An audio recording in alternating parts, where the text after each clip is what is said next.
Have you ever wondered who the world belongs to before sunrise? Not the rich, not the lucky, but the people who wake up before excuses do. This is not the story of a powerful man or a man born into privilege. This is the story of a roadside tea seller who owned nothing in his pockets, yet slowly became wealthy in ways money alone could never give. This is the story of a man who owned the morning. In a quiet corner of the city, where cracked sidewalks met old streetlights, there stood a small tea stall. It was simple and forgettable.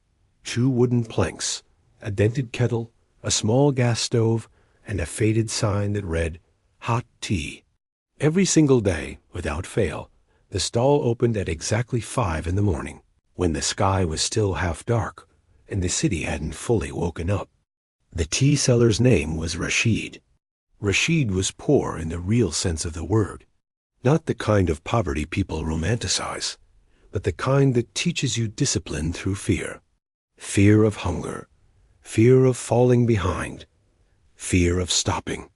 Every night, Rashid counted his earnings carefully, knowing exactly how much food they could buy. Dreams felt like a luxury he could not afford. He woke up every morning at 4:30, not because he felt inspired, not because he had a vision for success. He woke up because life had trained his body to rise early. Hunger is a better alarm clock than ambition. He washed his face with cold water, whispered a short prayer, and pushed his tea cart through streets that were silent and still. The city at that hour felt different, cleaner, quieter, honest. Shops were closed. Traffic was absent. Stray dogs slept curled near walls. There was no rush, no pressure, no noise. Just silence and possibility. By the time Rashid lit the stove, the kettle began to whistle, cutting through the quiet air like a signal that the day had begun. The first customers arrived slowly. Sanitation workers. Night guards ending long shifts. Tired faces, simple conversations, warm tea. Rashid served them quietly, respectfully. But around 5:30, he noticed something that caught his attention. A different kind of crowd began to pass his stall. Men and women dressed neatly. Some walked fast, some jogged, some moved with quiet focus. Office workers, gym goers, small business owners. They didn't look rich, but they looked disciplined. They walked like people who had direction. Rashid watched them every morning, not with jealousy or bitterness, but with curiosity. One morning, a man in a simple white shirt stopped at the stall and asked for tea. Rashid served him. The man paid, smiled, and looked around at the empty street. He said, "You open very early." Rashid nodded and replied, "Every day." The man took a sip of tea and said something that stayed with Rashid for years. This time of the day belongs to people who want more from life.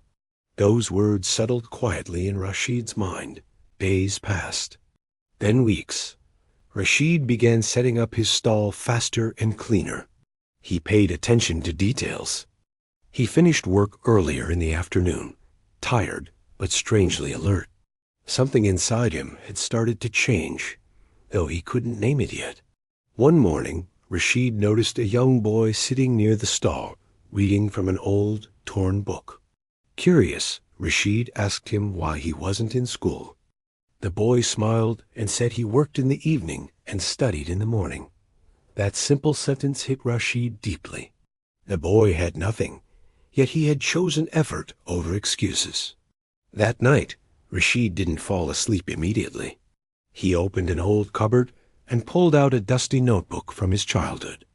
Inside were letters and numbers he once knew but had forgotten when survival became more important than learning. For the first time in years, he felt something unfamiliar hope mixed with fear. The next morning, Rashid placed the notebook beside his kettle. Between customers, he began to read, slowly, carefully, without confidence. At first, his eyes hurt and his mind wandered. But the morning was patient. No one mocked him. No one rushed him. The morning gave him space to grow. Months passed. Rashid learned to read fluently, then to write clearly, then to calculate confidently. He listened closely to conversations around him about business, discipline, planning, and habits. One truth became clear to him. Successful people don't wait for life to change. They prepare before life demands anything from them. Years went by. Rashid improved his tea stall step by step. Better cups, cleaner space, consistent taste. People noticed. Office workers became regular customers. Gym trainers recommended his tea. Trust grew slowly, quietly, honestly. One day, a customer asked why Rashid didn't open another stall. Rashid smiled and replied, "I'm still learning." That answer surprised even him.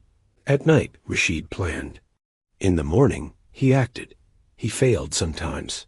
He lost money. He felt tired and discouraged. But one thing never changed. He never gave up his mornings. The morning had become his teacher. 10 years later, the street looked different. The tea stall was gone. In its place stood a small cafe. Clean, simple, busy. Inside, Rashid sat calmly, sipping tea. Someone asked him if he was rich.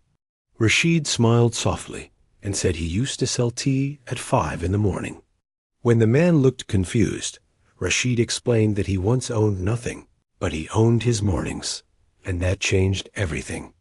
Because you don't need a big start. You need consistent mornings.